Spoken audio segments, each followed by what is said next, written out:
All right, let's jump right in. We're doing a deep dive on The Game's Not Like Us. Yeah, a diss track aimed right at Drake. We've got the lyrics right here in front of us, some background on both artists, and a little bit on the history of hip-hop beefs. Okay. You ready to break it down? Absolutely. Diss tracks are so interesting because they're not just like throwing shade. Yeah. They're like storytelling within hip-hop culture, right?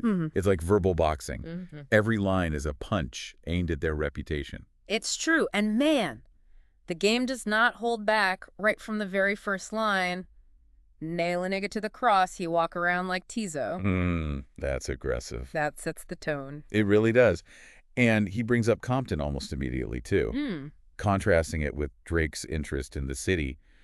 You know, there's that East Coast, West Coast tension that's been around forever. Right. It's like he's saying, hey, back off. This is my curve. Yeah, yeah. And then he goes even further with accusations of, like, pedophilia, right? Say, Drake, I hear you like him young. Lines like that. This is getting heavy fast. Yeah, those are some serious allegations. And, you know, we are talking about diss tracks where exaggeration and shock value rule. Right, right. But still, they make you question Drake's character. They show how far artists are willing to go in these battles. It's true. Okay, verse 2, he kind of switches his focus a little to Drake's entourage. Okay. Shots at Chubbs, Party Next Door, Baca. Not nice. Yeah. Why even go after his crew? What's the point of that? It's a classic diss track strategy. You're not just taking down the person, but their whole support system. Oh, okay. So it's like, you know, you're only as strong as the company you keep. And by targeting Drake's inner circle, he's trying to isolate him, weaken his image even more. And speaking of image, he keeps going on about this idea that Drake's not really from the streets, right? He's like, ain't no law boy, you ball boy, fetch a Gatorade or something. Like, what is he getting at here? Street cred is a big deal in hip-hop. It's all about the respect you get through lived experience, through navigating difficult environments. Right. And the game's trying to say, Drake's an outsider who's just borrowed the aesthetic of street culture without really living it. He's calling out Drake's entire persona. Really questioning his authenticity. Absolutely. And then things escalate even more in verse 3. Oh boy. He brings up that old drama with Lil Wayne's girlfriend while Wayne was locked up. Oh, wow. Some serious past drama. Yeah, it's a strategic move, digging up that dirt, solidifying his claim that Drake doesn't follow any street code, willing to cross the line for personal gain. Like, this is the kind of guy Drake really is. Exactly. Then he doubles down with this warning about Serena Williams. From Alondra down to Central, nigga better not speak on Serena. Ooh. Bringing Serena into this, it adds a whole other layer of threat, doesn't it? It really does. Yeah. Serena's not just a tennis star. She's an icon. Deeply respected, especially within the Black community. By invoking her name, the game's drawing a line. Yeah. He's saying, don't disrespect someone this revered. Right. It raises the stakes of the whole diss track. Absolutely. Okay, we've got 3 verses of straight fire here. Yeah. Verse 4, he shifts gears a little bit, right? He broadens the criticism from Drake to his whole relationship with Atlanta and Southern hip-hop in general. Right, and this is where things get really interesting. Atlanta's been a hub for Black music for decades. Right. And he drops this bombshell, calling Drake a colonizer, Oh. which is loaded, historically and culturally. It's basically accusing Drake of exploiting Southern hip-hop for his own benefit, without respecting or contributing to the culture.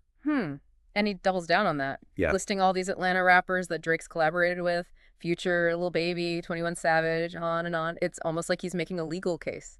It is. Building his case. Yeah. Using these collaborations as evidence Yeah. that Drake's a cultural opportunist. That's a really good point. It implies transgression, like he broke some unspoken code.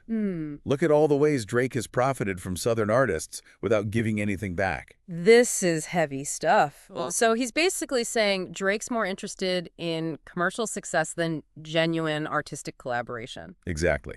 And it taps into those anxieties in the music industry about cultural appropriation and exploitation of Black artists. Right. The game's making this whole diss track a battle for the soul of hip-hop. With Drake as the bad guy. Absolutely. There's one line that really stood out to me, and it was Spix God. Uh-huh. Like that nickname, but he twists it, calling him 6ix9ine God. Ah, yes, that's a loaded reference. Oh. Connecting him to Tekashi 6ix9ine by 9, you know. Uh-huh. That controversial figure, infamous for cooperating with law enforcement. So he's basically saying Drake's a snitch. Exactly. In hip-hop, that's the worst accusation. Attacking his credibility and loyalty, Yeah. aligning Drake with someone who broke the street code. It's to completely discredit him in the hip-hop world. Wow, this whole diss track is like a carefully calculated chess match. You got it. Every move designed for maximum impact. For sure. And we haven't even talked about the potential fallout from all of this. The gauntlet's been thrown down. What will Drake do? Yeah, and what about everyone else he named? How will they respond? It's going to be interesting to watch it all unfold. Okay, before we speculate on what could happen, let's just zoom out for a second. Okay. Look at the big picture. I think it's important to recognize this diss track isn't just about Drake and the game. It speaks to these larger tensions in hip-hop. About regionalism, about authenticity, about power dynamics when artists from different backgrounds work together. That's true. So how should we interpret this? Is this just personal beef, or is there something more to it? Well, it's definitely personal, but it also reflects these larger cultural anxieties, right?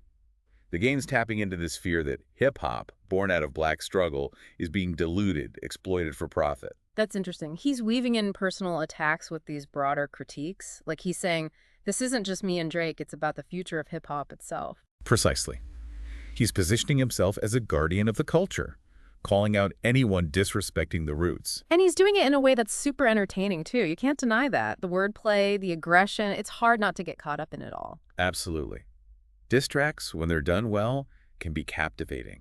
Verbal operas full of passion and intrigue. And this one, well, it's no exception. It's true. It's true. So what do you think? Is this just a publicity stunt, or is the game genuinely concerned about where hip-hop is going? It's a great question. I mean, who knows what's going on in his head? But he's definitely touched a nerve with this. He's started a conversation about important issues, and that's something worth paying attention to. Okay, before we get into potential fallout and responses, let's take a quick pause. Okay. And when we come back, we'll dig into the history of diss tracks, explore some iconic examples, and analyze how this particular track fits into the bigger story of hip-hop feuds. You know, diss tracks have been around since, like, the beginning of hip-hop. Yeah. It's, like, woven into the genre. You're right, like that competitive spirit, it's part of hip-hop's DNA. Right. But have they always functioned the same way within the culture? Like, has that changed over time? Definitely. Early on, diss tracks were more localized, focused on settling scores within specific neighborhoods or cities. Right. Like Biggie and Tupac, a super tragic chapter, but reflecting that East Coast, West Coast rivalry. Yeah, that was so intense it felt like the whole world was watching. Exactly. The power of a great diss track, right? It can capture a whole culture's attention, spark conversations about important issues, even change the course of hip-hop history. So where does the games track fit into all of that? Is it something totally new, or is he following a formula? It's kind of both. Okay. On one hand, it uses classic diss track elements, personal attacks, bragging, those subtle jabs. Yeah. But it also elevates the genre by linking those personal beefs to broader cultural critiques. That's what makes it so interesting, right? It's not just about who has the best rhymes or can deliver the sickest burn. It's more than that. Right. The game's making a statement about hip-hop itself, about who gets to own it, who's authentic. Exactly. And he's doing it in a way that's both provocative and entertaining. Love him or hate him, you can't deny that the game knows how to tell a story. This diss track is like a Shakespearean drama playing out in the hip-hop world. Totally. And you mentioned earlier that this could have some serious ripple effects in the community. Right. Like, what kind of fallout are we talking about here? Well, it could easily spark a back and forth between Drake and the game. Drake's known for those subtle disses. Yeah. But he can also spit fire when he needs to. Right. Wouldn't be surprised if he drops his own track, addressing everything head on. Oh, I can see the headlines now. Right. Drake claps back. Game on. This could turn into like an epic rap battle. Definitely a possibility. Yeah. And don't forget, everyone else the game mentioned. Future, Lil Baby, 21 Savage, Thug. They're all part of this colonizer narrative. How they respond or don't respond, that could have a big impact on their own careers and reputation. They could stay quiet, side with the game, defend Drake, or even use this as a launch pad for their own diss tracks. Exactly. It's a catalyst for a whole wave of new beefs. Oh, man, imagine the drama. Okay, so potential rap battles, changing alliances, even more diss tracks on the horizon. What else should we be on the lookout for? Well, this could really affect how both Drake and the game are seen within the